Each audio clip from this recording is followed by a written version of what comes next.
And welcome back to another LinuxGameCast Weekly, the show that covers the latest Linux gaming news, reviews, how-tos, and most importantly, whatever the hell else we come up with. And this week we have another PS2 title headed to Linux, and quite positive, 2, possibly 6 people are going to be very, very happy. And the now defunct Indie Game Stand. Well, they've kind of been accused of selling those unredeemed keys before they noped out of existence. And their retort might surprise you a little bit. Black Mesa devs invented a time machine that can only go forward in time. And Kronos releases the official Vulcan compatibility list, but I got a faster way of figuring out if your shit supports it. Valve reviews their reviews. If you thought your vote didn't matter before, just you wait. And Beamdog keep making money from nostalgia, and I'm slightly embarrassed to admit that I enabled them on this occasion. I'm Vince Stone here at LGC Actual, switching the bits, doing all this nightmare fueled with nothing but penguin sauce. We like to call it, joined every week by our man up north. He's actually back in the correct north, the Toronto land. That is one master's thing. I'm permanently in the north. Just the northwest, the northeast, still north. It is kind of brilliant. And from Britannia, with his infinite, unlimited bandwidth, but the only game in dial-up line, that's the catch. Yep. That is one Pedro Mateus, and together with Shadrealm Dynamic, joining us live in IRC and the Discords, helping us form that most special bit known as Cocaine Voltron. Before we get started, lads, we do like to see just what exactly is going on in each other's life organs. Jordan, since you've actually flown thousands of miles to be with us, you go first. Oh yeah, you might remember I was a little punchy on the last episode. I'm still fucking punchy now, and I get to go back at the end of this week. Parting is such sweet sorrow. I'm not looking forward to repeatedly getting clipped by a steward cart for 8 hours. Well, you're the one that didn't want the window seat, baby. Yeah, because then I get sardined in the window. Why don't you just get 2 seats? Company's not gonna pay for that shit. I don't know, man. Tell them it's like special needs or something. Yeah, I'm very gassy. People can't sit next to me. Listen, I don't know. Listen. What you need to do is bring a support dog and just leave this. Get a seat for your support dog. They got to pay for that, and just leave the dog at the airport. That's an invisible support dog. What's up, P baby? What's up? Well, over here, as Ven already knows, I'm going through the HR process of getting permanently hired by the NHS because apparently I've been doing a decent enough job at it. And I asked Ven because they wanted one more reference, and they wanted to, someone who had been, quote unquote, working with me for a while. And my first thought was, so you go with this asshole? Ven. Yeah. No. What you gotta understand is the message was brilliant. Pedro writes, he's like, hey, I might need to list you as a reference. Can I safely send him your email? Then there was a pause, followed by the next message, and assume you won't actively try to get me fired. Yep. Yeah, I think it's a good idea to not ask for help from the guy who knows where all the bodies are buried. just say it. I mean, if you are going to ask for help, ask the guy who knows where the bodies are buried, because he may have a hand in it too, so It was great. Of course, I retorted with a jigsaw meme and says, let the games begin. And yep. Still waiting. Over here, not a whole lot, still playing with audio stuff. We were still sticking this infinitely more complex than we initially anticipated, but that's how we roll here.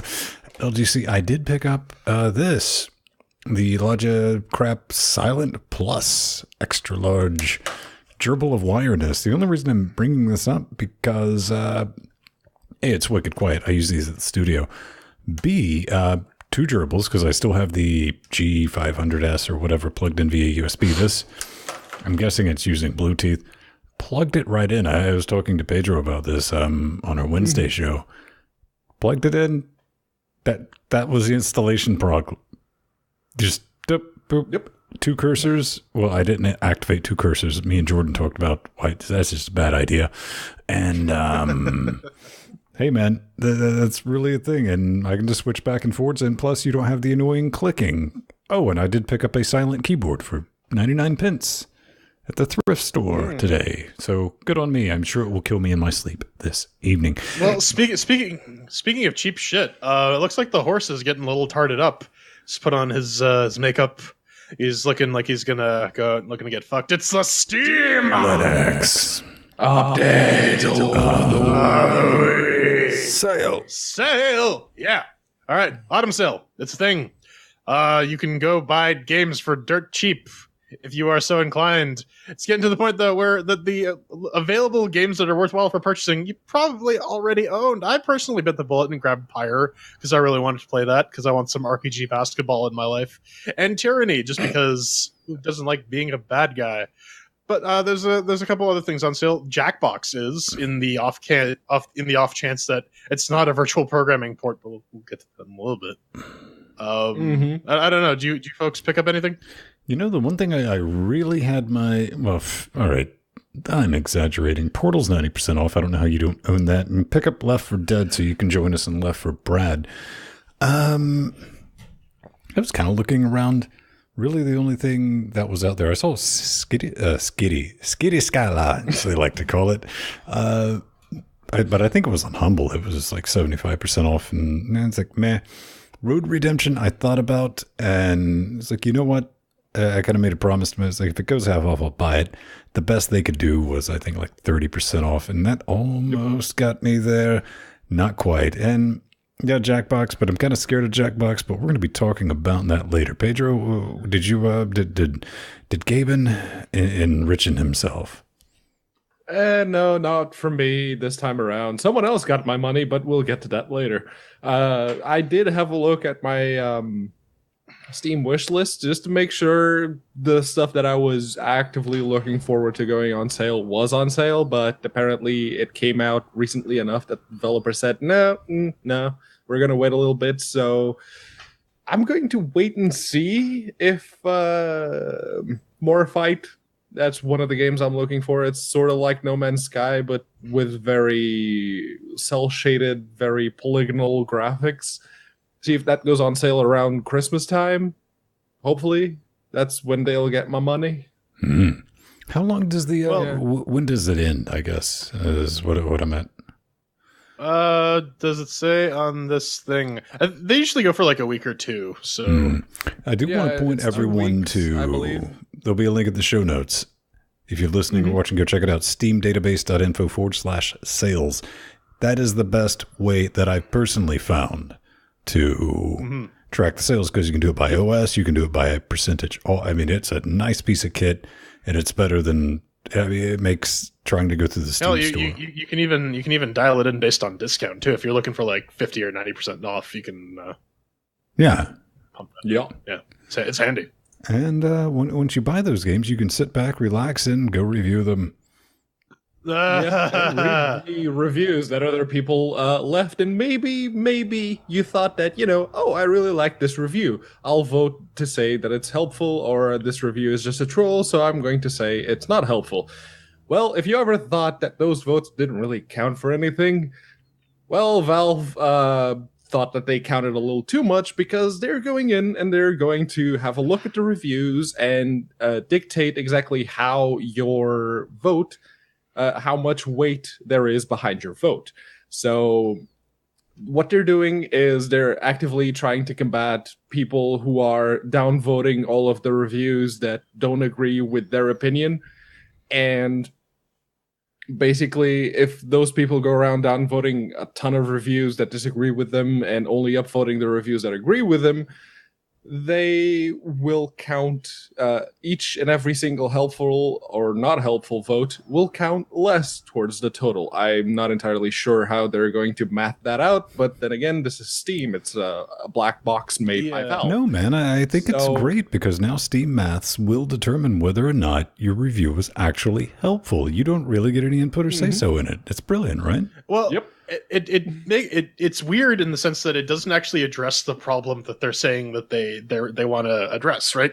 Because the issue is bad quality of reviews. So unless you're doing some like wicked natural language processing fuckery and like comparing highly rated reviews with like sort of breaking down what the characteristics are, and doing some sort of algorithmic learning and antagonistic development that way, all you're really doing is basing the review weights on how much people actually review, which doesn't actually determine if they're helpful or not. It just says, was this part of a brigade or not?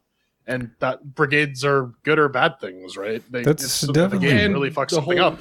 They can deserve a lot of heat, but other times it's some weird political thing or some group was not happy with. I'm assuming that the whole brigading thing is very much one of the driving motivations behind this change, which is review bombing. We've seen that a lot lately with the Steam reviews specifically. Whenever a game does something that the community doesn't really like, or someone really has someone with a lot of pull doesn't really like it for some reason, there are a lot of games that get review bombed constantly on Steam. So that one of the things we disagreed with is you say in the notes that their entire bot farm's dedicated to it. And I don't think the bot farms, that definitely could be a thing. I think it's mostly rebombing with is what we're seeing, and that's going to be combated because you see things like deservedly what was it, Battlefront 2 or whatever it was. Battlefront 2, yeah. That was the meme that was rustling people's jimmies at the moment. Yeah, I mean, it's whatever week it is, but I think that's a good way. I mean, if people own it, it's verified purchase. Yeah, even if it's groupthink, which is probably necessarily a bad thing, it does still send a message to developers, and I can definitely see the AAA game industry going, "Hey, Valve, you need to fix this." That's the only way that Valve ever does anything, which is I don't think you're going to algorithmically solve it. And yeah, people are going to figure out ways to brigade either way, and if they don't find value in getting their shits out in the Steam review system, they're going to go somewhere else, and then they're going to say, don't use Steam reviews. Also, yes. Okay. I want to talk about this from the creators of Tiny and Big and later on the Triangle Jumpy game, which was also very fun. On Rusty Trails? On Rusty Trails. I just saw it. I follow them on the tweeters. It said, we banned unredeemed Steam keys from Indie Game Stand. What the hell's going on here? Apparent demise is like, oh, TIL. So I was like, well, what's going on?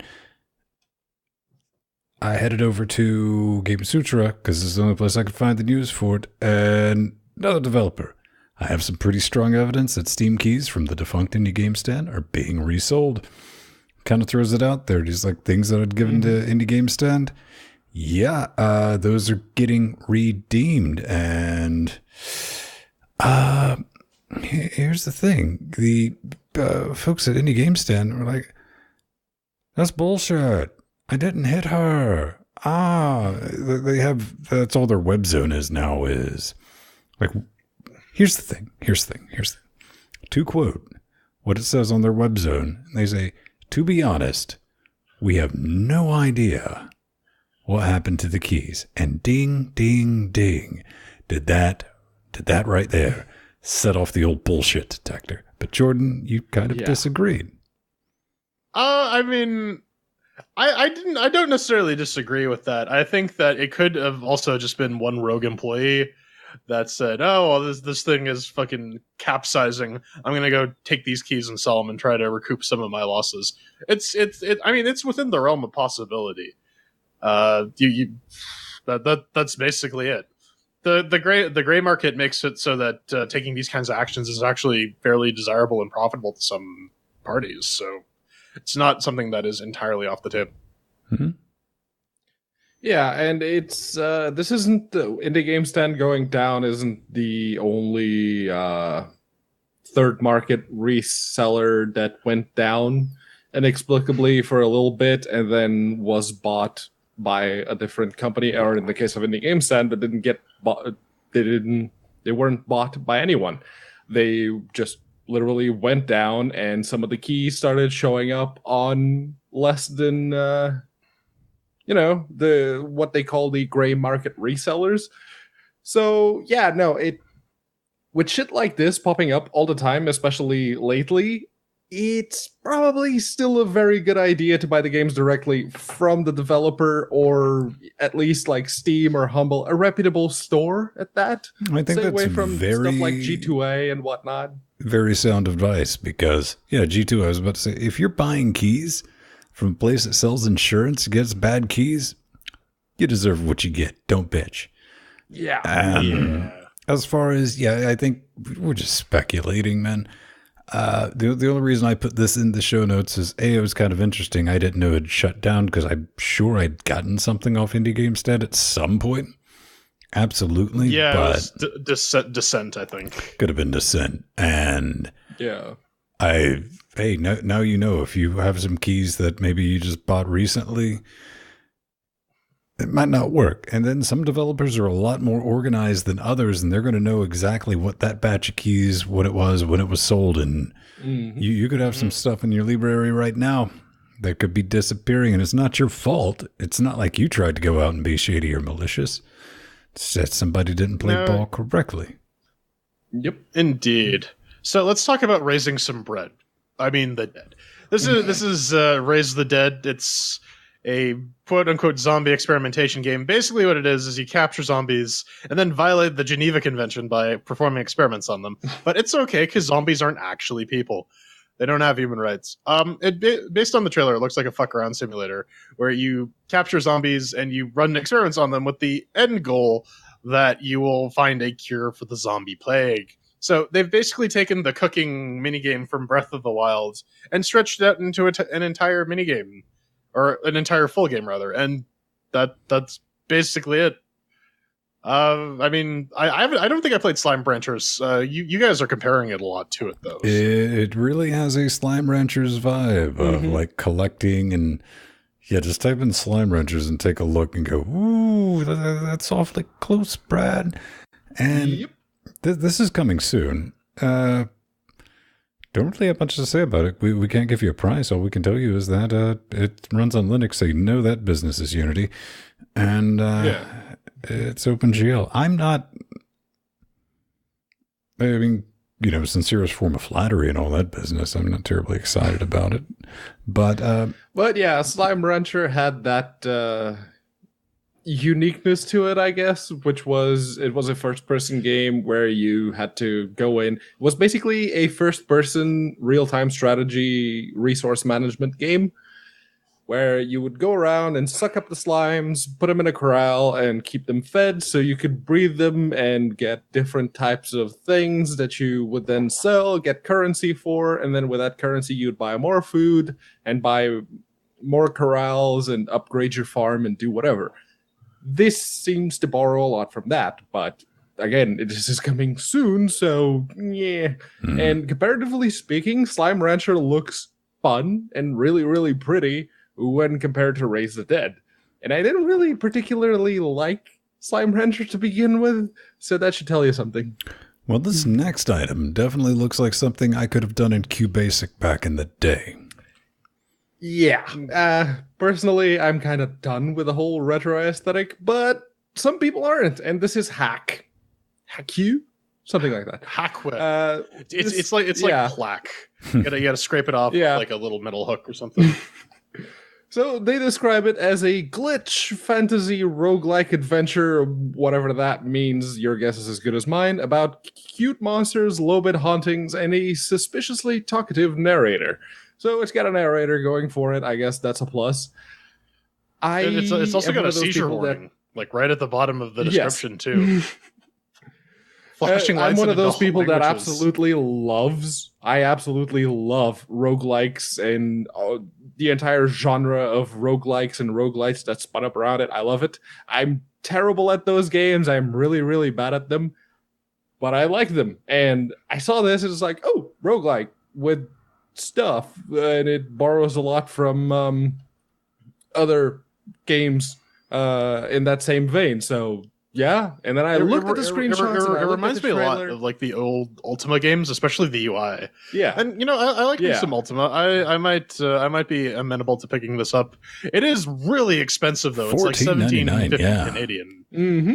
It's for I would say this is like in the $5 to $10 range.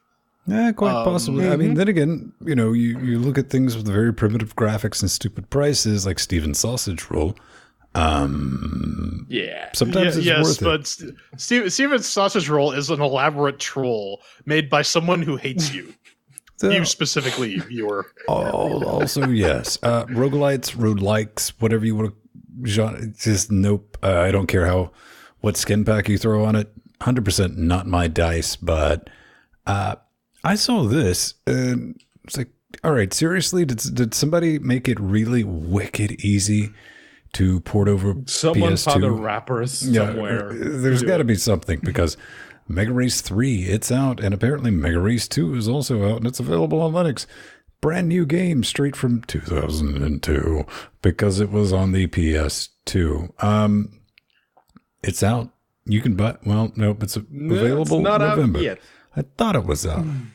It's definitely. Well, I mean, it is November, so clock's running down on that. I don't know. What worries me is how. All right, first we got VC cancers in this video, and this looks like they ripped it off YouTube from somebody who was playing it on the PlayStation 2. Yeah. I'm guessing they just grabbed the old trailer from 2002 and slapped it on the Steam store. But it explains has the 4:3 ratio. It could be, but it has a Linux depot, and I don't know. Somebody's excited about this because. Oh, I'm sure someone who played this back in the day is like, oh yeah, I totally want to play this on Linux, and I don't feel like setting up PCSX. And that's entirely valid. Like I said, I'm always for this just for like the game preservation aspect of it. Mm-hmm. But I mean, nothing here particularly tickles my pickle. So. Nope. Something I did get us kind of excited, and it's just been one big massive tease after another, is this Jackbox. The party pack. Yeah, so we got some updates on the depot for Jackbox Party Pack number 4. They got themselves a big fat Linux depot, which makes me think, does the Linux version come with the Windows binaries as well? What does this mean for our fair game? Is it brought to you by virtual programming? I'm not entirely sure it's virtual programming, because virtual programming, it does increase the file size a little bit, but not that much, because they mostly wrap everything that's Windows only inside the .vpfs file, and then just have a separate executable to run it. This actually looks like they're shipping an entire version of Wine along with it. It has the size for it. That was going to be my follow-up question. Is, do you think that maybe this is Wine, because that runtime isn't that tiny either? So yeah, you never know. You got 350 megs to make up. I'm definitely smelling the wine on it. Hopefully not, because if I read the chicken bones correctly, this was done in all the Jack in the Box were done in Adobe Air. So, oh god, we reviewed that one Air game. Exactly. You're talking about a nope sandwich being filtered through an extra because fuck you, that's why level of difficulty, and with extra mayo. With extra mayo. Yep.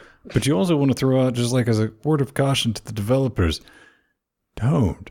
I mean, for your own sanity, the support nightmare of that hurts. Don't do it. Then my alternate theory, but Pedro was like, well, they probably couldn't. I was like, maybe they ship a VMware player with Windows in the game. Yeah, the redistribution for VMware probably not. But then the game would be like $124 or whatever because of the Windows license. Oh, that'd be brilliant. Comes with a Windows license. Oh, good times. Good times.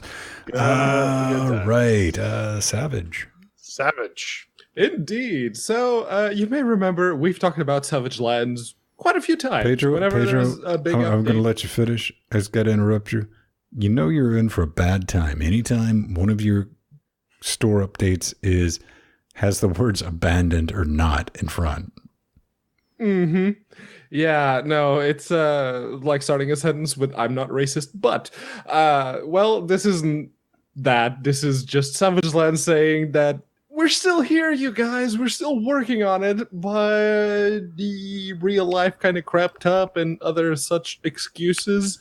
So it's going to be a while longer. That said, they didn't release an update. Oh, well, it's not an update. It's just promises. Yeah, well, Their update is they walked out and went, bam. Hey, guys, remember when our last update, we were like, oh, yeah, well, we got this other project we're working on. Fuck this one. Thanks for your money. Peace out. Because that's basically what it said, and I'm only slightly exaggerating. And everyone just lost their shit, and they're like, boo. Which just looks like it had Savage Lands had the making of a halfway interesting, I don't want to say decent, but definitely interesting. Because this is multiplayer and it was survival. It had an antibody. It had a lot of stuff I didn't like, but I thought there was definitely something. It was open there. world Skyrim survival thing. That was Kind what of drew a lot in the sense that it had a fucking dragon in it. That's about as far as you can go. yeah. With this, they've come back, but it kind of feels like lip service. A lot of promises, no action whatsoever, and the update is coming supposedly in December before Christmas break, whatever that is. We'll see. Yeah, and they say one of the things that was always one of my sticking points with Savage Land specifically was combat felt like waving a feather duster at the enemies until they coughed themselves to death, basically. And it didn't really... That bit of the game specifically didn't really appeal to me, but the one thing I always wanted them to fix was how needy your character gets, because if you go out in the cold, and you guessed it, it's always cold wherever you go, your character is constantly losing max health, and when you get near a fire or you create your own campfire, and that cold retracts, you don't get that life back. So then you have to eat some food to gain that life back, or use some bandages or whatever. And that's really annoying, and it starts to get on your nerves after a while. And then at the same time, you have to also mine for resources so you can build some armor, build some weapons, so you can actually survive when one of those stupidly overpowered creatures comes your way. I did manage to cheat it a little bit, because I found a point in the map where I would just get random equipment spawns every couple of days in-game. So I just set up my camp right near to that spot. It really ultimately doesn't matter, because with the promise of this update coming out means that we're probably not going to see anything. We're going to hear something in around the March timeframe saying that they couldn't deliver it, but it's everyone's favorite game, and they're going to start banning people from it. Who cares about rocket cars? It's boring. Yeah. So I was actually surprised that they hadn't done something like this for a while. Now, to be fair, Rocket League already had a 15-minute ban from competitive playlists if you dropped out of a match before it was over. Now they said, well, this isn't working. People are still dropping out of matches, so we got to do something else. And they did. Now you get seven different levels of bans if you drop out of a competitive match before it's over. So if you drop out the first time, you get 5 minutes that you can't go into another competitive match. Do it a second time, and you get 10 minutes. So on and so forth. And by you get to level 7. Yeah, 24-hour ban. 24 hours! That's they've basically taken the concept of demerit points from, say, your driver's license and applied it to Rocket League. Yeah. No, I mean, it's kind of brilliant. I mean, Pedro, you kind of got a point.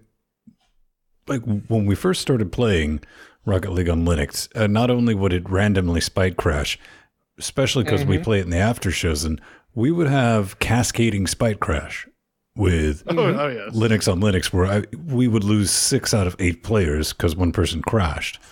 That was a thing. It's gotten a lot better these days. I mean, it's rare, but still not completely unheard of. Then you got people that just don't know how to Linux, and they can't get the game up and running anyway. So, but here's the thing that genuinely worries me, because I don't know about you, but I kind of find it just a bit scary. It's just a little bit scary, knowing that there's an entire generation of instant gratification rebabies out there requiring bullshit like this to be implemented in fucking games because they got shit parents. Yeah. Well, I mean, do we really want these people engaging with the community? If they get pissy and leave, then, good riddance. Well, that's what I'm saying. I mean, you get to... I feel bad for the developers of Rocket Cars, because I know they're like, God damn it, we got to babysit these motherfuckers. Mm-hmm. And like, okay, well, Mommy just bought little Timmy some Rocket Cars so he could go around and not, bug her. Yeah, little Timmy's being babysitted by the PS or PlayStation or XCloud or whatever. Well, I mean, he's getting babysitted in between fucking his competitors' mothers constantly. Constantly, man. I mean, every day's a struggle. I mean, he's a busy boy. Yeah, he's not a machine. But little Timmy has homework to do. It's not just the 7 layers of bans. They go one step further, because let's say you are already at the 24-hour level ban, and after that 24 hours expires, you're still on quote-unquote probation for another 12 hours after that.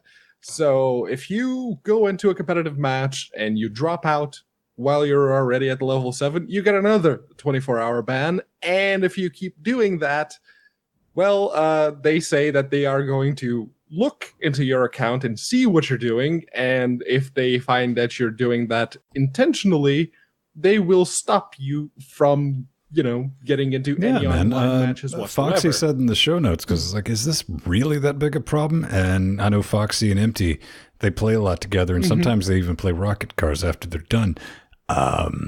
It's pretty common for people to nope out the second the other team scores a goal.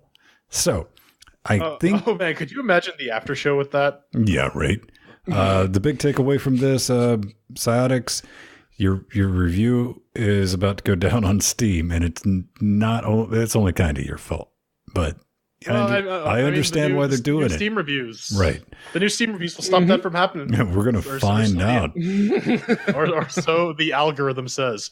Then it's time to get cut in half. Hey, man, Half-Life 2 mod update. Yay. We're totally not going to talk about Half-Life 2 in like 2 more seconds. This is a due next year, because it's a Half-Life 2 mod that looks kind of cool, and they're all just 10 years away. Improved AI, and the only thing Jordan and I give 2 fucks about, dismemberment mechanics. Yeah, that looks fun. Hey, pretty much. Well, they were kind enough to stick together a little teaser trailer for us, and am I alone? Am I alone? And for thinking just once, just once. Give me one of these mods and actually release it in my lifetime. Yeah, when I was watching this trailer, I kept expecting Fear of the Dark to start playing, because there was that one Counter-Strike video that I don't know, my friend was obsessed with it in high school. That was basically this with Fear of the Dark. But yeah, I mean, I like you said, I can appreciate dismembering someone with the pew pew beam gun on the first Half-Life, but I really think that a lot of these mods should actually just start hosting code on GitHub or some shit like that. Just so people can build it and try it out and test it, and you can get instant feedback. Seems like something that could potentially be useful now. Yeah. They need to do something, because this isn't exactly the first mod that we've seen that comes out, puts out a trailer video, some concept art, whatever, and then stops updating. But these guys, I think these guys actually take the cake, because this is the second time that they've come back to this mod. So they've already started it the first time, stopped, and then came back again and stopped. And now they're back again for the third time, promising a 2018 release at some point. It's like, put something out. Not just concept art, actual something that people can play with. I don't know, man. I don't get excited, but you know what? This crew ain't got jack and or shit on Team Crowbar. Yeah, that's right. We're talking about Black Mesa. Why are we talking about Black Mesa? Well, because, remember when they said, "Oh yeah, guys, we're gonna have Zen ready to go by December"? Yeah, we don't have Zen ready by December. That's the long and short of this. Apparently, what they're doing with the Zen levels is a fairly significant departure from how the Source Engine usually handles things. So they're going to attempt to integrate that code into the base game for the terrestrial levels and test it through that. Now, riddle me this, guys. Okay. Do you see the problem in that statement? Doesn't have mayonnaise. Well, that and they're attempting to test functionality on levels that will not usually have that kind of stuff applied to them, which means that you're not going to get the full test coverage that you get, which means bugs. Jordan, bugs, you've seen through. bugs. You've seen through their. God damn it! You've revealed that. Okay, because you got to give it to them though. I mean, on face value, when you read that, you're thinking, oh. Yeah, they want to do extra testing on. It's not really going to apply to it. Listen, it's been 5 damn years, guys. 5 years. 5 years. And what really, I think what really surprised me is I was reading through the comments, all 1,093 at time of recording.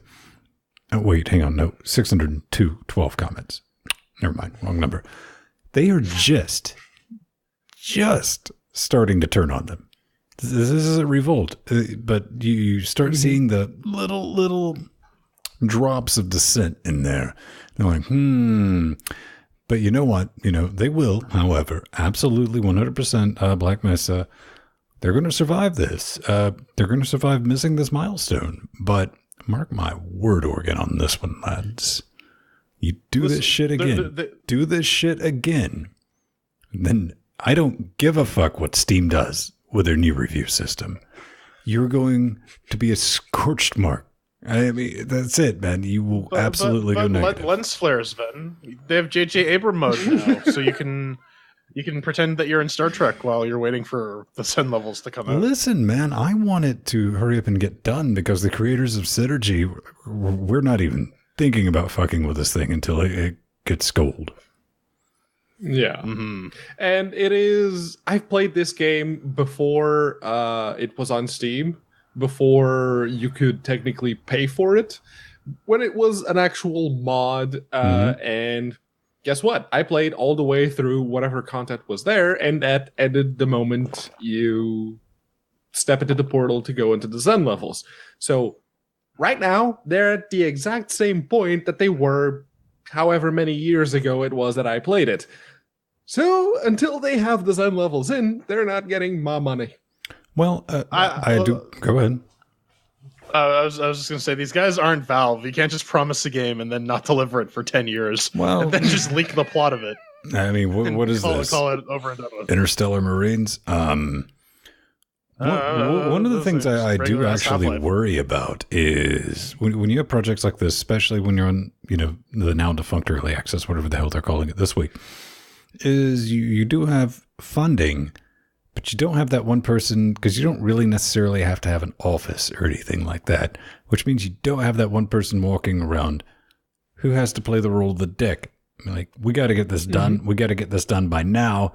And you're not fucking leaving until we get this done, or all y'all bitches are fired, and they're dead serious about it. Because I've had to be that motherfucker a couple of times. Yeah, again, project management, not for punk ass bitches. But, so you need someone to kick some ass or maybe kick down some doors every once in a while.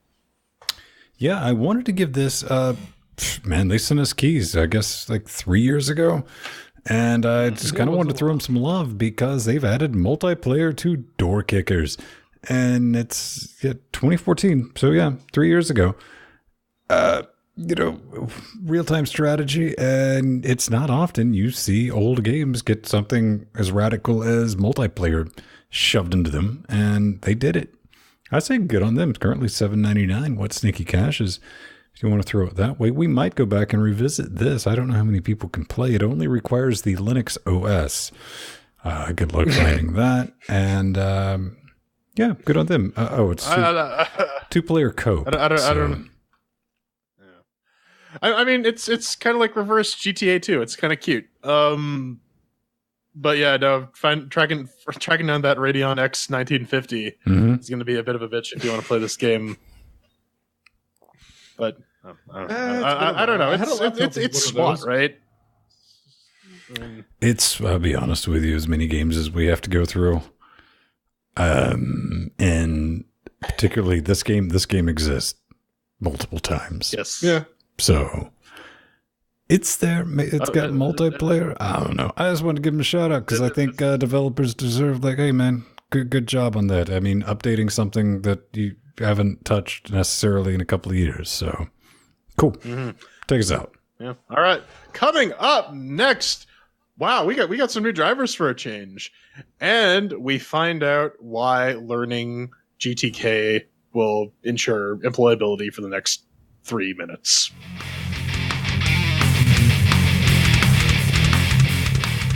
Why, hello there. I hope you've been sticking around. I know that was a long segment, and we promised well, that's not a promise we can probably keep, but we'll try to not take as long with the news as we did with the Steam news. And anyways, speaking of keeping our promises, that's definitely a thing we do because you give us money to do that. And if you want us to promise something to you, like maybe that's one special night that you're never going to forget, you can head on over to LinuxGameCast.com, click that support button. We got Amazon affiliate links, we got Bitcoin addresses, we got Amazon wishlist, Newegg affiliate links, PayPal buttons. Click something. Go get to the point where you can enter a credit card number and enter some random values for the currency that you're sending us. It's good times. You can also head on over to patreon.com/LinuxGameCast, where $212 are being paid out a week by 105 of you. That's pretty mental.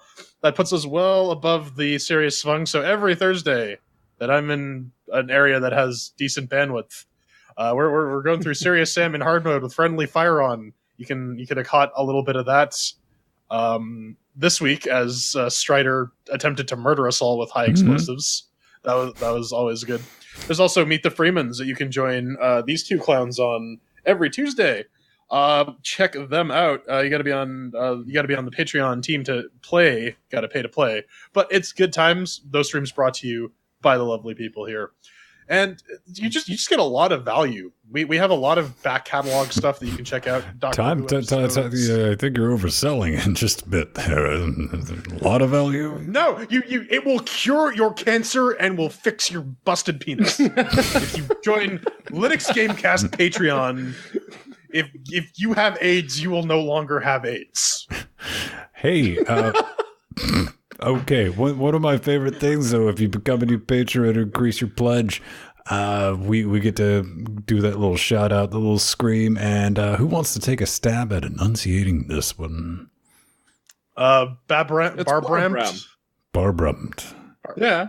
Barbrampt. Okay. And he said Barbara Streisand. Yeah, Barbara Streisand. He was actually in Chat Realm.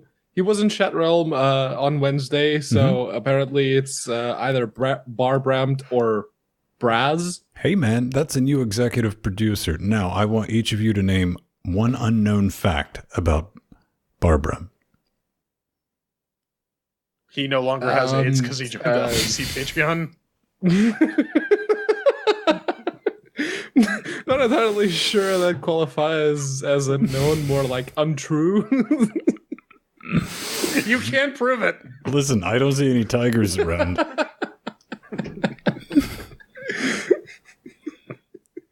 But we also have that Amazon wish list. If you want to help us out with some hardware donations, you absolutely can. You get to get held in the loving arms of Frank. He will hold you ever so close to where his heart used to be. He's a skeleton, so he doesn't have any organs anymore. But we got a brand new addition to the Find Upstanding Cannibal wall, a brand new fuck buddy, as it were. We got Nmag, who we were just regaling in the in-between segment, the story of how his audio noodles came to come to Ven's doorstep. Apparently, there's some aspiring DJ who's trying to steal packages at UPS. They did finally show up. These are brilliant. Everything on that list is stuff we were going to use and currently ordering, which I'm also in that war of ordering shit on top of it. XLR out 3.5, analog backup because this is a USB mixer, but it also has dual XLR out. Makes me feel a little safer. And one cool thing is we get to read you can send us a little message or not. You can be all anonymous. We don't get your addresses or anything. But, and Mag writes, "Hi, fuck buddies. Enjoy your gift." Concise. I like it. To the point, straight to the business. I can respect that. So, Pedro, as you like to say in traditional fashion. Oh, yes. We start off with some of them old drivers, and Nvidia has some drivers for us this week. Version 387.34 is currently out. You can download it. They say the file size is temporarily unavailable, but it's an Nvidia driver, so you're looking at about a 70 to 80 megabyte download-ish. Mm-hmm. Yeah. So they have a very teeny tiny changelog this week because they say that they fixed a bug that caused some Vulcan X11 swap chains to fail on GPUs without the display engine. They fixed the bug that caused the Vulcan caused regular Vulcan applications to hang on some Kepler GPUs like the 680. And they fixed the bug with the G-Sync indicator was reporting as normal instead of G-Sync on Vulcan applications when G-Sync was enabled. As someone who actually does very much want a G-Sync monitor, those prices can fuck right off, basically. I'm have to take this changelog at face value, on its word, whatever you want to call it, because as much as I wanted to say, G-Sync, this thing that is stupidly expensive for absolutely no reason, is God damn it, Nvidia, why do you do this? I really want a G-Sync monitor. Because money. I mean, you can always go the AMD route and not have dynamic refresh rate. But yeah, I installed this on my box. No real issue. I haven't tested it with any of the 700 series, especially or the 600 series. I do have a 670 super clocked, which is basically a 680. And yeah, I've not really tested any Vulcan stuff on that, but it's good to know that they're providing support for those old cars. Yeah, but man. I'm on 4.13.13 at the moment. No real issues. Yeah, I tried it on 4.14.2. No issues with the 980 or the 770. I played the Vulcans. I wasn't experiencing any of the issues that this claimed to fix, and good on them for doing it. I did, however, run across a site that I'm sure everyone's about to say, "You didn't know about that," to which I'll retort, "No, I didn't. I'm easily confused and angered." But I still thought it was a useful tool that maybe we should mention. Yeah, this is vulcan.gpuinfo.org. And if you click on that devices tab, you can see for Windows, Linux, Androids, and for Android GPUs specifically, what actually supports Vulcan and what version of Vulcan it does in fact support. So that is handy if you maybe have an old laptop or something kicking around or an old GPU and you're like, yeah, does it? I got an easier way though. Did you buy it in the past 4 years? Was it new then? Then it probably supports Vulcan at the moment. Yeah, the rule of thumb here is if you're using Intel, anything Haswell and up will support Vulcan. If you're using AMD, anything that supports GCN 1.1 or up will support Vulcan. And if you're using Nvidia, anything Kepler or up will support Vulcan. That's it. Yep. But like if you want to, if you're sort of holding out and pulling the trigger on that purchase because you want to make sure it has Vulcan support, you can definitely check it up here. It's fairly up to date. They have the AMD Vegas stuff as well. So that was the latest run of fancy schmancy hardware that has the Vulcan support. So yeah, check it out. But that thing where we keep typing Control F and then looking for multiplayer is back, and what they have some bad news, folks. Bad news, everyone. Yeah, that's basically what I do with every release. Control F multiplayer, and they're like, "Get psych." What do they got? This couple of new things. I got some, of course, new shaders, some new cart work, and all that. And I'm going to be honest with you. Yeah, you can't really tell a whole lot that's going on. They've reduced RAM VRAM usage, which basically I guess it can run on half of a Raspberry Pi Zero now. As I said, cart graphics effects improvements, new Grand Prix when seen gamepad configuration bug fixes, and nothing you necessarily get terribly excited about. But one thing I did notice is they did address the where the hell's the Steam version of this? And it looks like they're worried about getting lassoed for some reason. They're worried about GPL violations. yeah. It seems just because linking against Steam code kind of makes. It's not that. There's some really problems not that at related all. to that. No. Okay. It is actually their biggest concern is liability, because the moment you start selling something on Steam, according to the Steam developers agreement, you are liable for whatever you put out. So let's say the example that they give specifically is if they royally cock it up and they end up screwing your entire home partition. If it should have a bug They wiping are out a liable. user's data and we get sued, Yeah. that's not going to happen. Yeah, it's if they are liable number for one, the data that you I lost. don't think that Super Tuxcart is that level of incompetent. Number two, like, there are games on the Steam store that would like straight up nope your C drive under Windows. So yeah, and that's exactly my point. It's with the unending torrent of shovelware and copyright infringing asset flips. Is liability on Steam really that much of a concern? Really? well, the other thing too is because they're a nonprofit, it does kind of make them a target for unscrupulous sorts, especially on Steam. So there's some legitimate concern there. The one thing that kind of irked me about this is if you look for the multiplayer updates, they say, "Well, we had a LAN mode that sucked, but now we're still working on that network multiplayer, which should work with LAN theoretically." What the hell are you guys doing? Come on, this has been like the most requested LAN feature and WAN for years, like literal years, like more than 5, maybe even a decade almost. So what the fuck have you been doing with this? I don't know, Australian company. I don't know, man. Maybe they got to get things rotated around.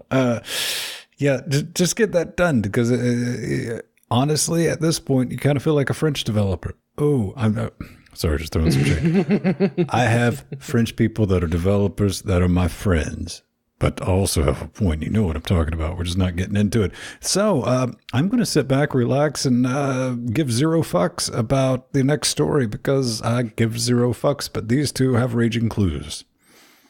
Oh, absolutely. My erection is super hard and primed and ready to go. Now, this is -gl.com. It's a tutorial website that teaches you how to make a breakout clone using GTK and OpenGL. And, you know, in principle, that's not a bad thing. Gives you a basic target that you can reach. You can very easily make a breakout clone. My real issue with this is the following. GTK, really? That thing that everyone hates to develop for. I would say that Qt would probably be the better option, but what can you do? This is what gets people working with OpenGL and not getting them drinking from the DirectX teat of Microsoft. So you got to give them credit where credit is due for that. And it is a very comprehensive tutorial.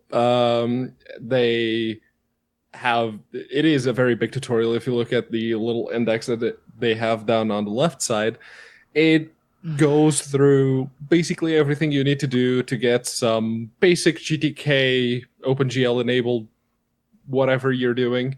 And they give you everything you need to do. So it is very comprehensive in that respect. Now, while I was looking at this, the talk that Iculus gave a few years back at Steam Dev Days kept popping into my head, and I started thinking, "Where's that SDL, bro?" It's like, I think the point of this though is to actually teach like OpenGL and creating window contexts and stuff like that. Mm-hmm. So something like SDL that fully abstracts that kind of runs counter to what this project is actually trying to teach you. But one of the things that SDL2 specifically is missing is documentation. So having a tutorial like this explain SDL2 would probably be wonderful. A good idea. Let's let the FSDL guys actually put that together, or maybe a volunteer can do that. This isn't; these guys aren't associated with SDL. That's but that's just me. But it is a very good tutorial, nonetheless. Now up next, we do have something that Pedro will talk really endlessly about. Yeah, okay, everyone sit back and relax. You got 20 minutes, so go. I'm gonna grab. Okay, so this is Neverwinter Nights Enhanced Edition. Beamdog announced it a couple of days back, and if you are like me and you have absolutely zero self-control, you've already given them money for the Digital Deluxe Edition, which is £40, well, $40, so about £30 right about now, and you get to play the Head Start that they have, because I guess they couldn't exactly go on Steam and have an early access game from 2002 or 2003 for the Linux version. But yeah, it is Neverwinter Nights, the old BioWare game, which to this day still runs if you follow those 27 easy steps on that Linux how-to I made a while back. Or just use Lutris. It gets that working fast. Or just use Lutris, yes. But you can get it right now and play the Head Start if you want, and even help suggest some stuff, some improvements. But their main goal with this is to improve what's already there, fix the bugs, and not break any of the backwards compatibility. Now, you're probably thinking to yourself, $40? That's a bit steep. Yes, it is. The base version actually. I paid 30. I paid 30 for the Dime Edition back when I actually bought that game. 40. So. They want $40 for some cosmetic DLC. It's not just cosmetic DLC. You see, you don't have to install Lutris. That's. I think that should be their main advertisement.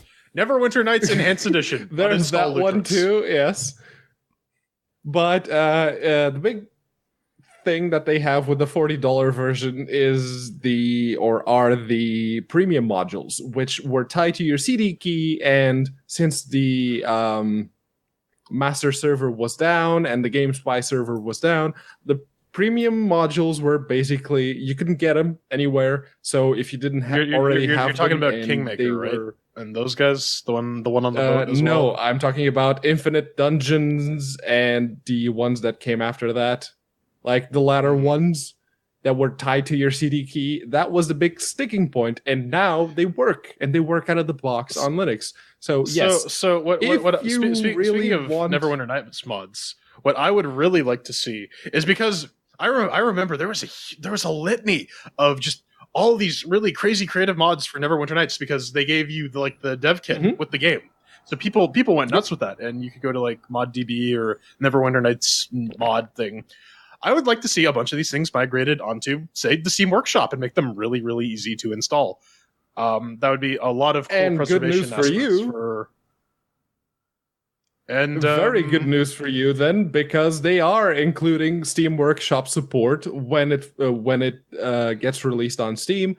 They didn't exactly give a date on how long the game would be in the Head Start thing for, but they are going to be bringing Steam Workshop support, which is awesome. Multiplayer now works out of the box without you having to scour the internet for that server that you like to play on to see. Do they have the Steam integration too, where you can just right click join people's games? Don't know yet. It's not. You can't even pre-order it on Steam, but if you buy it from Beamdog, you will also get a Steam key to redeem once the game is available. So yeah. Interestingly enough, I learned this as well in relation to Beamdog, because they've been releasing all these old AD&D Enhanced Edition games. There will never be an Icewind Dale 2 Enhanced Edition, because apparently no one knows where the source code for that ever went. Yeah. They lost it. That's 100% straight up lost it.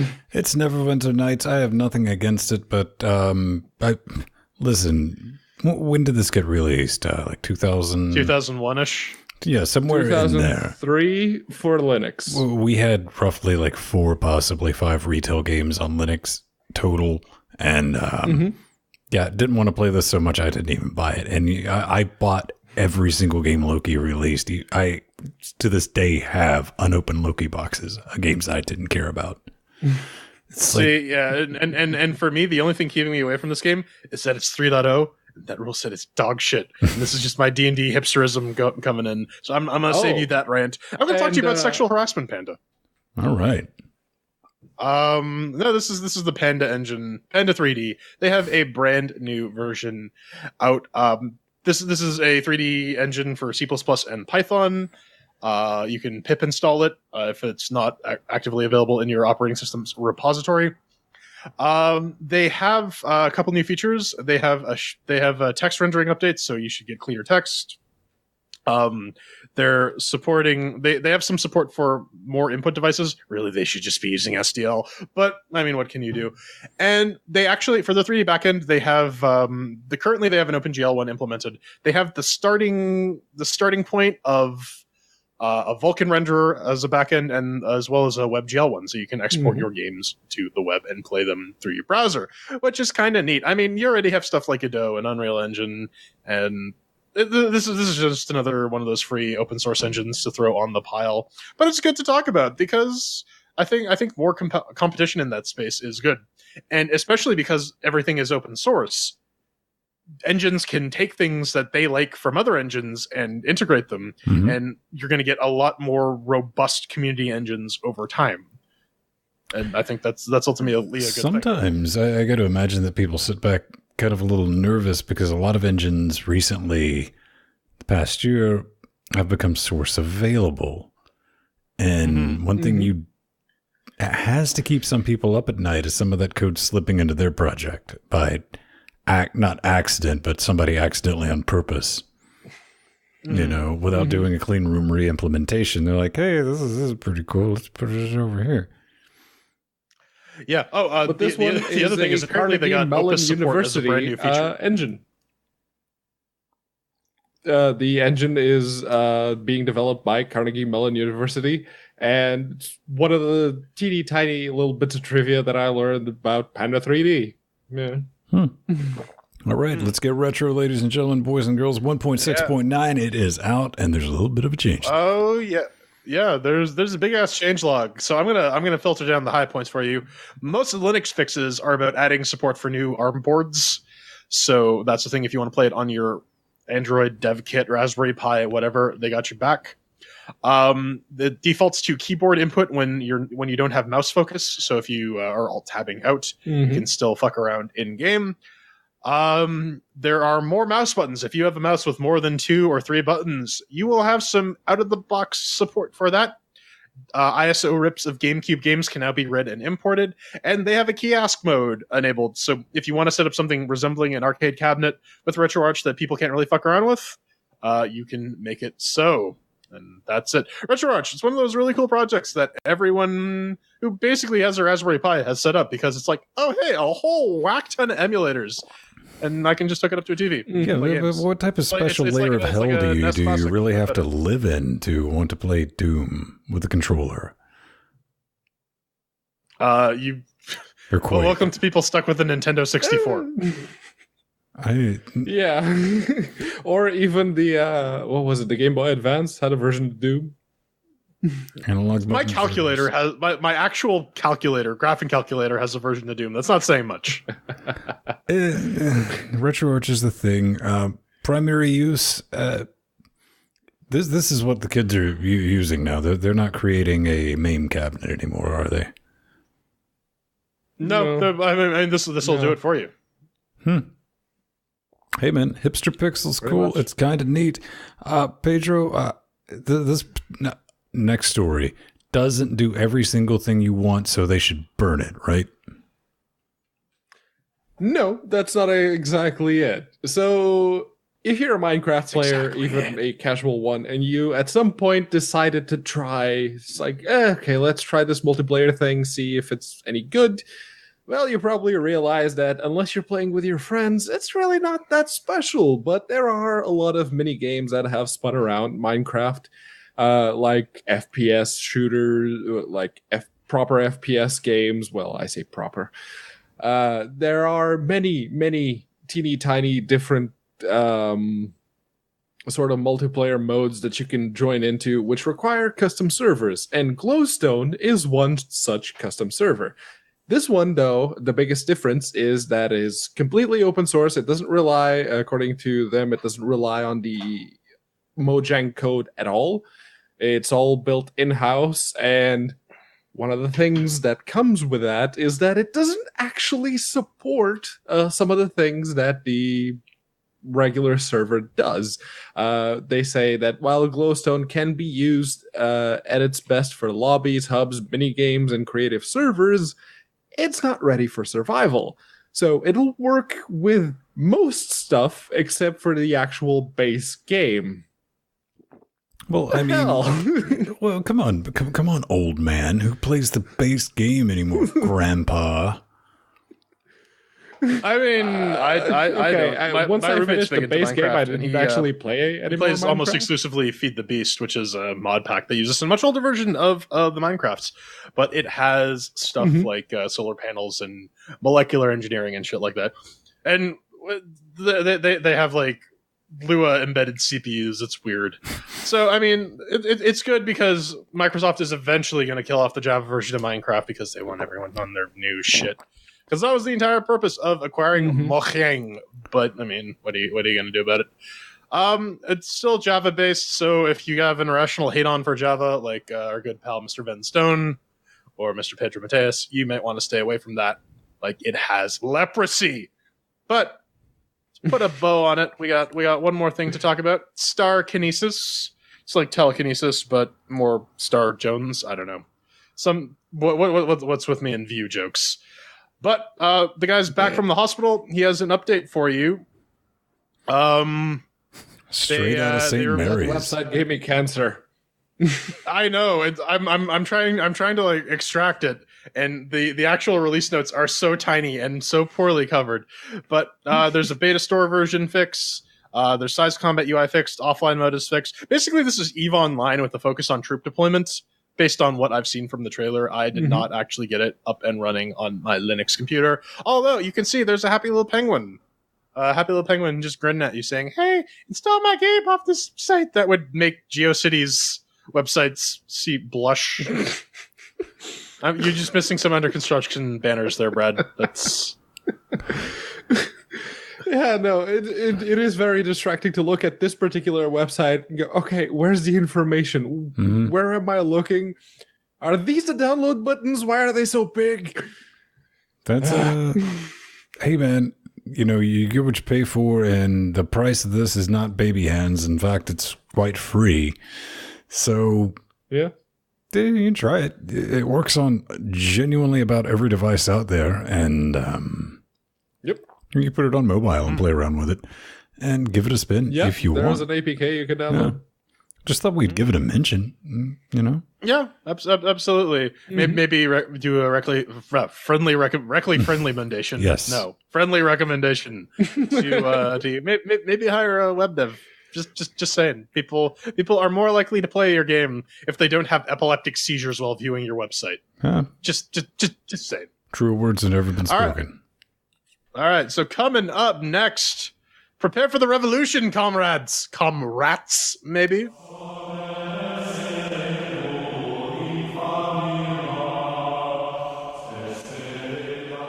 Brothers, sisters, glorious revolution is upon us. Now it is time. Overthrow pig. Wait, no, we need pig for food.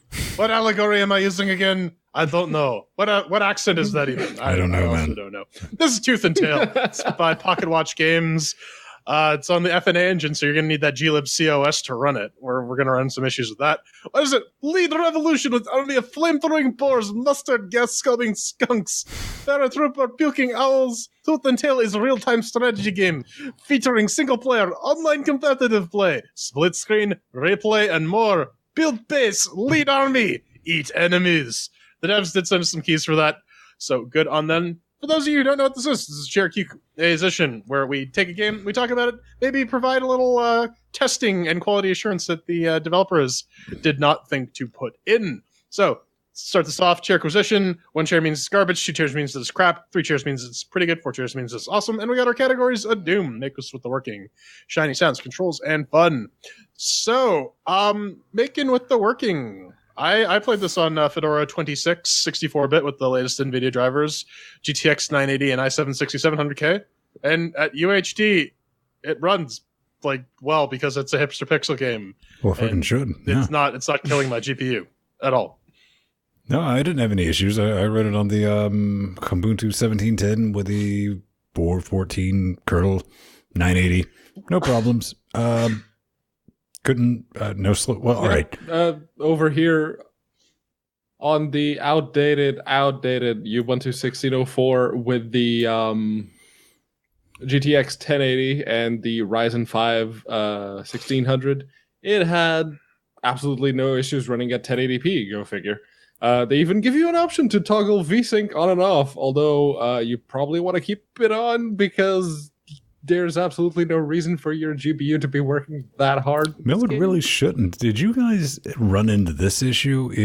I did notice, like, anytime a gristle mill got noped or there was a lot of action around a gristle mill, it would have what we would call the rocket boom, rocket car lag with a, same thing as that micro freeze for a hot second, but with less cars and more mill.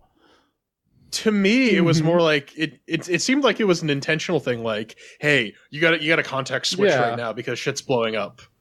That's what I read that as. I think they deliberately slowed the game down to show you it's like, oh no, this is exploding, and they deliberately do that slowdown and that little freeze frame. I think that was deliberate.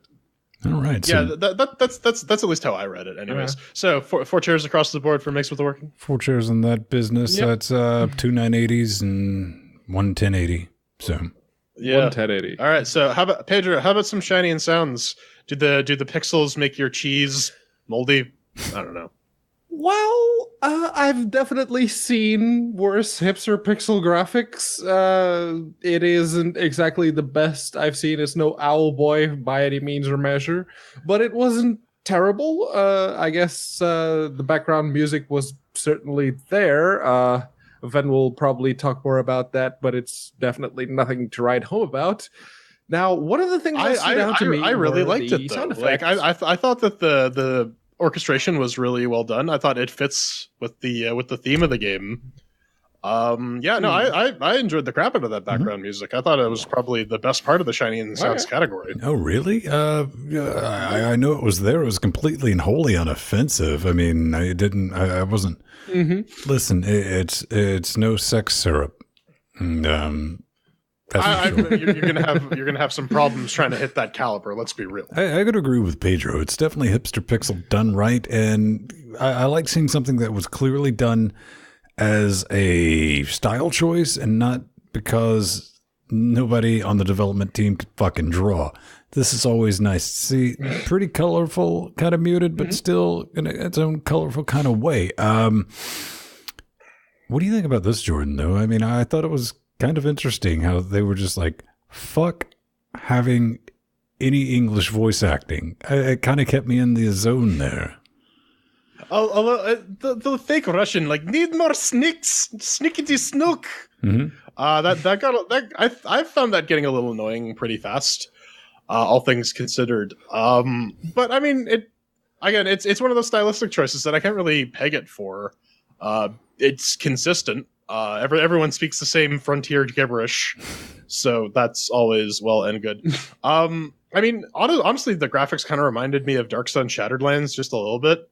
But all the units are distinct and recognizable. I think they did a good job. I think we're pretty much in agreement about 3 chairs. 3 chairs. And yeah. Now, how did you control this nonsense? I personally tried it with both the keyboard, mouse, and the controller. Once I realized. After like getting annoyed with the keyboard and mouse, I'm like, you know what? This actually does seem like it would work decently well on a controller, and lo and behold, it does. I gotta give it shit for not having correct button prompts on the DualShock 4 controller, but everything worked out of the box. Yeah, man. It's actually one of those few games where if you plug in the controller after the game starts, it picks it up. I use the Steam controller, and that normally always works. No big issues whatsoever. It worked 100% logically, too. I didn't futz around with anything. I was just following the prompts, and it was nice that the right areola switched between your building units. Really good. If you have a Steamy controller, for once, I can say you're actually going to have a pretty all right time for a change. I mean, it was the first time I definitely felt comfortable playing anything remotely resembling real-time strategy while having a lean-back experience. Now, you played it with the keyboard and gerbils, so I got to ask you this, because I kind of felt when I went back to do that the game Tooth and Tail has been so tuned for the lean-back experience or sit-down, whatever, is using it with the keyboard. It's kind of borderline, like, bah. It doesn't feel right. I gotta agree with you on that. It's definitely not great with the keyboard and mouse. I'm going to talk about it a little more fun in the control segment, but this style of sort of dumbed down strategy game almost requires a controller because you need to be in that mindset. Because once you have a keyboard and mouse, you go into like regular RTS mode, and then you realize that you can't do those things that you're trying to do, and you're going to get frustrated really quickly. I don't know. Pedro, absolutely not. And that's one of the things they did with this game is they very clearly were targeting an RTS game to the console generation.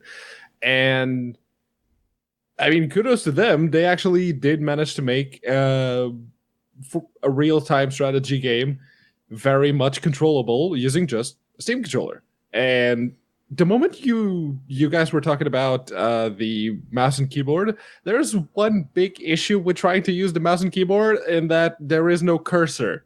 You have no cursor to actually aim at things properly. So yeah, no, you're going to want to play this with a controller, and well, as far as I'm concerned, they did an alright job when it comes to simplifying the controls and even the mechanics that require that much degree of control, especially in a real-time strategy game. Getting all that condensed down to just those 14 or 15 buttons that controllers have nowadays. So yeah, no, I really they did a good job with that, and especially with the keyboard and mouse. I was thinking the entire time working up to that, it's like, holy shit, I'm going to annihilate this game when I actually sit down with the keyboard and gerbil. No, you're not. No, you're not. They made sure of that, intentional or not. Yeah. So with the controls, everything works. Are we in agreement with that? But things could be better. Like maybe have a kind of a different mode for if you wanted to play.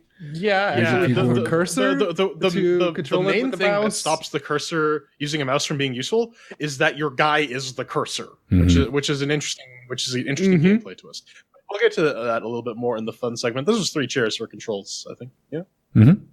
So Ven, did you have fun? Hey man, you got to check this out because I rather like myself real-time strategy games that don't contain the words total and or fucking war in them. I'm just saying that's legit. You know, that particular love affair started back in the DOS ages, ladies and gentlemen, boys and girls, Dune 2, and it does continue until this day. Because there's something for me personally about resource management, murder rating. It just gives me a big old raging clue. What about you guys?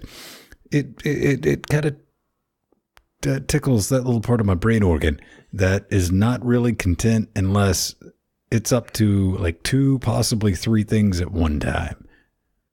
Yeah, I'm bad at context switching, so real-time strategies games have always been like this I've always wanted to get into them, but my brain just doesn't work that way, and it resists training to do that. Though this is one of those weird cases where I kind of wish that they made the game a little more complex than they did. Because so in the previous segment I was talking about how your main unit, your commander guy, is the cursor. You can't really attack anything. All you can do is direct your guys. You can say, go to this spot where I'm currently standing, or come to this spot where I'm currently standing. And they give you a little granularity in the types of units, but sometimes you want to break them up into squads. Maybe sometimes you want to control one set of units on one side of the map and then have to rapidly switch to a set of units on the other side of the map. And it really doesn't help too in this game that the AI, if you're not around them, the fucking guys will just do nothing unless you have turrets. So they'll do something. They'll die.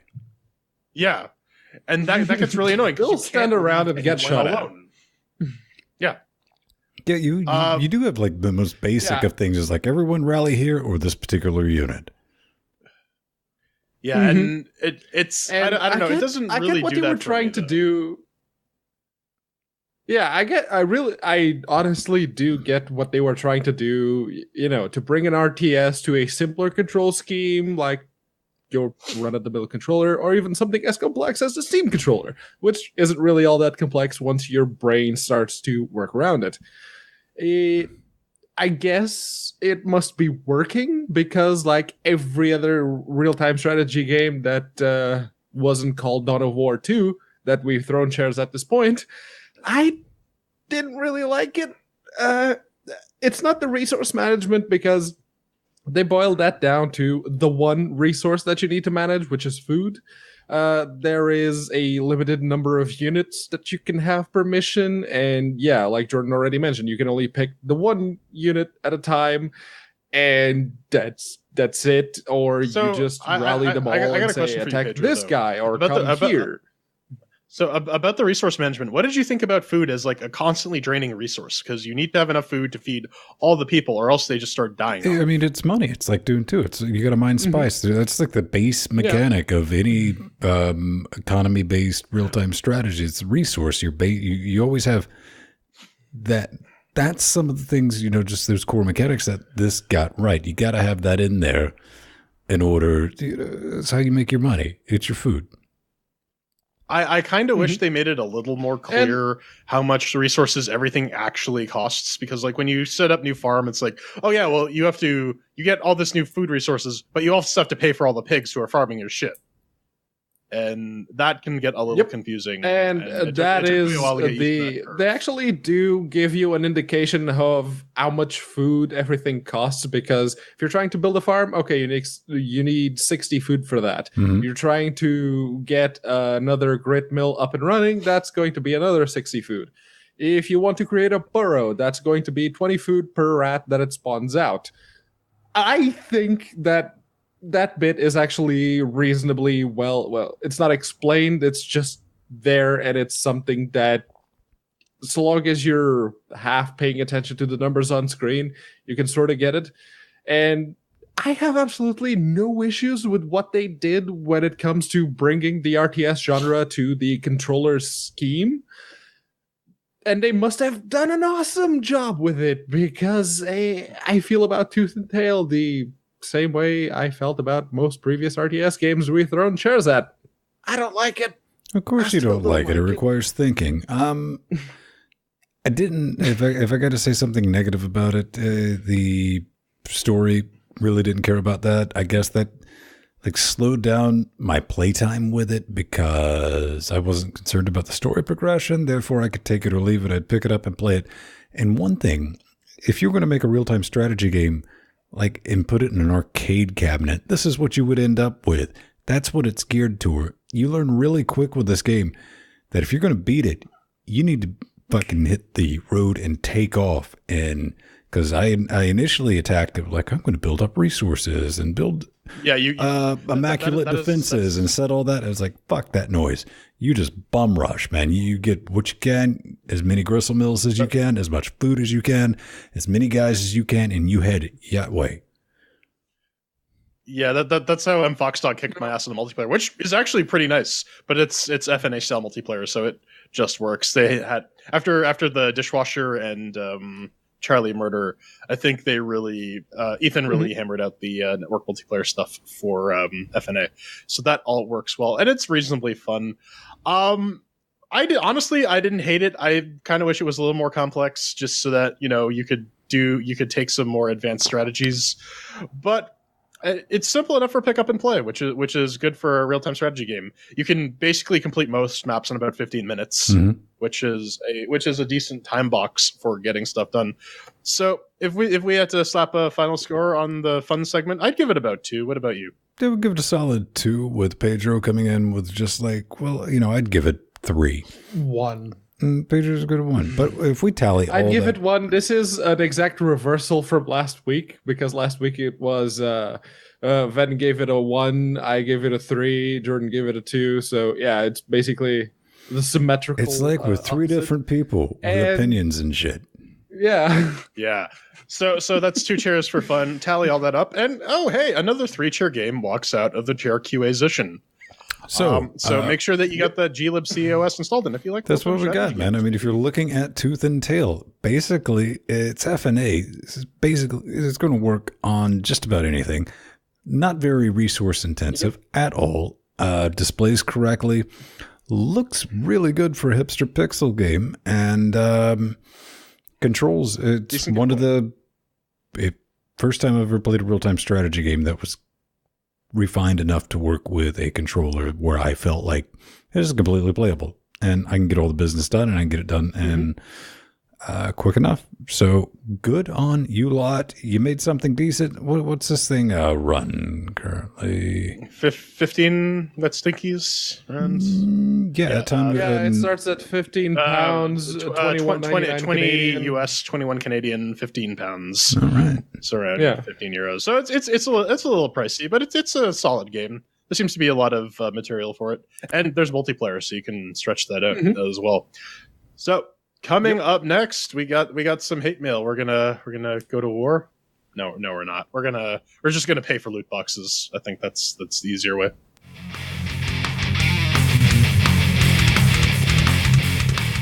Hi guys, I'm Pedro Mateus. You might know me from such films as. No, you're not. Shut up. This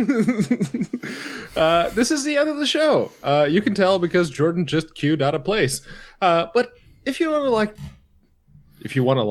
the hell? If you want to scream at us, if you want to like my numbers, you gotta get with my friends. If you want to scream at us like we've been screaming at you. I swear, if you say like one more time, I'm going to change it up. It's going to say Pedro Mateus Valley Girl. Like, oh my god. Hashtag for a moment with a there, spoon. I thought I may become Sandy for a little bit. But no. That's racist, man. If you want to scream at us, by all means do so. We probably said a lot of inaccurate, wrong, just outright false things during the show. So go to LinuxGameCast.com, hit that contact button, fill out the form. It's pretty easy. Just give us your name, your email address, a subject, and make sure to pick Linux Gamecast Weekly or LGC Weekly from the little drop-downy thing. Give us your message. Prove that you're smarter than whatever CAPTCHA is running right there at the bottom, and we're good to go. If you do that, we will be quite happy to feature your message right here, right now, with all the hate that it may contain. This week, we have Sci-Fi Ninja Theater, who actually it's no Ninja Sex Party or Mystery Science Theater. Teeny tiny. Yeah. Indeed. It is just a teeny tiny message, and he posted a little link to the Steam forums for... well, you gotta fuck it up like that, man. I was going to say, he just shared his thoughts and his favorite Weezer song. Moving on. Yeah. No, he said, say it so. Thoughts? So, let's see. What are we actually talking about? And it's about the Shadow of War.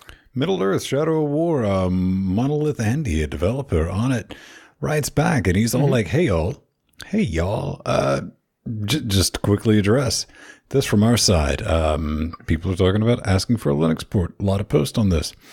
We currently have we're going to come back to this word in a minute, no announced plans for a Linux version of Shadow of War. Things can always change though. Be sure to keep an eye out here on Steam, along with our Facebook and Twitter nets. BR bullshit. For the latest. Here we go. We all know, if we want to spool up the old speculation drives, announced equals wiggle room. So... Mm-hmm. It may be one of those like Hitman style things too, where they're waiting for like all the loot boxes and shit to all get into circulation so that they can just release the complete version that actually has everything, and then they'll say, "Oh yeah, and Verril's crap out of Linux port." I don't know. It's a little unfortunate that we're not going to get something timely, because it really just means that a lot of Linux gamers are going to pass this up. Although a lot of these are I don't know. Shadow of Mordor was a fun game. It was. I mean, there was about a year delay, and unfortunately, a lot of Linux gamers are already playing it or have already beat it on their Windows box. Here's the thing, though. I mean, I for one, I can't say anything about it because I don't know anything. And just like the extra mysterious fuck you is, even if I did know something, I couldn't tell you anyway. So.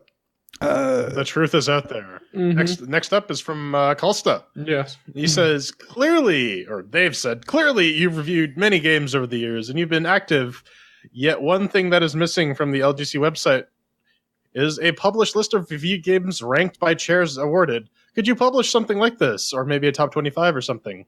As a useful comparison, perhaps you could also include a list as voted by the LGC community members. So, interestingly enough, if you head on over to our forums, LinuxGameCast.com, click on the forum button, the Atomic Ass is in the process of compiling such a list in his efforts to make a Linux Gamecast dating simulator, from what I understand. This is his goal now. You have the choice of the three of us you can romance. It's all the wrong choice. There's no doves were harmed in its creation. Exactly. But that is currently in the process of getting made. There's also Lestrider's script, which attempted to average everything out, which is why we call the two chairs rating a Strider. Yeah. So it's in the works. Maybe when the Atomic Ass finishes it up, we can post it. It's just a Google spreadsheet right now, so anyone can go take a look at it. Yeah, I mean the data's there. It would be easy enough to put a front end on it, and I like the idea. If we get anybody out there who wants to give it the old volunteer effort try, I'm willing to work with you to set something like that up. Yeah. Yeah, and to the second point, maybe having the quote-unquote community vote for how much they agree with a certain rating for a certain game. Have like a Reddit. What are we, Rotten Tomatoes? Of up votes and down votes. Yeah, something like that. Maybe. I don't know. I mean, clearly you just hate Empty and want to give them more work. Clearly. That's all I'm hearing. Hey, man, we're still waiting on the new voting page. That's definitely going to be a thing.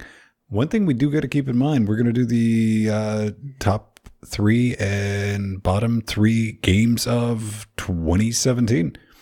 It's going to be an end-of-year special, and we're going to be bringing on some Patreons. Do we have to help out? Oh no, Dice. We're not on. We're not smack dab on the new year. It would be the did we get Halloween? I think we got Halloween.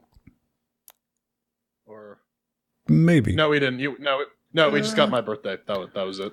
All right, on that massive bombshell of fuckery and/or confusion for the 275th time, let's cue the music, because you can always find us around 9:30 Eastern Standard Time. Plug that in.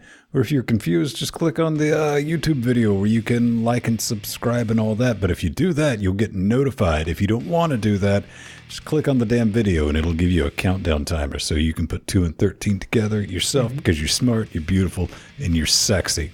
I'm at Vinstone on the Twitter nets. It's brilliant. Hit me there. I'll look at your business, then maybe even write you back after I'm done looking at your business. Giggity. Vinstone, Google Plus, always hanging out there. J-Baby, where can they find you? Well, I am on the Twitters and the Google Plus, not being smart, beautiful, or sexy, just aging rapidly as the wrinkles just go deeper into my face as I become much like Frank. You can find me at The Burning Fool on Twitter, plus Jordan Svung on Google Plus. And then there's this jerk. Oh, yes. And if you Google for me, go figure, because someone pointed this out to me this week. If you're in the UK and you Google for Pedro Mateos, the first result is my Twitter account. That's kind of scary. But yeah, I'm there, so I guess you could just Google for me and you'll find my Twitter. That's @unaccounted4 or plus Pedro Mateos on Google Plus, which is where I'm the most active. Well, it still tickles me. Still tickles me that if you Google Venstone, you just get a picture of me. You do. It's brilliant, man. I mean, you gotta love it. And I'm afraid that is going to be the one thing we did learn, because it is time for the credits. Oh, yeah. Write something clever here. Apparently, you didn't write something clever there. Well, no. He wrote something clever there. Mm-hmm. The word something clever. It is kind of brilliant. Yeah. Something clever was there. Something clever that way went. Get our executive. Down came the wind and shit. And so stuff. Something clever got lost on the way here. Hey man, an effort was made. It is not our fault. If you're watching this show expecting something clever, What the hell's wrong with you? Yeah, no, this was we very briefly touched this in the in-between segments. Our existence is either a support for or massive arguments against net neutrality. Also, That's just how it is. it's like the last 2 weeks, there's been a massive amount of shit to cover too, so long shows. Yeah, Oh, yeah. there's gonna be nothing in like January, February. Right. We're going to be scrambling again, like back in the There's old going days. to be a drought. Yeah, at least until CES, when the new VR shit happens. Dynafire, everyone. VR's a Get out of here. gimmick. Let it go. 5 dudes.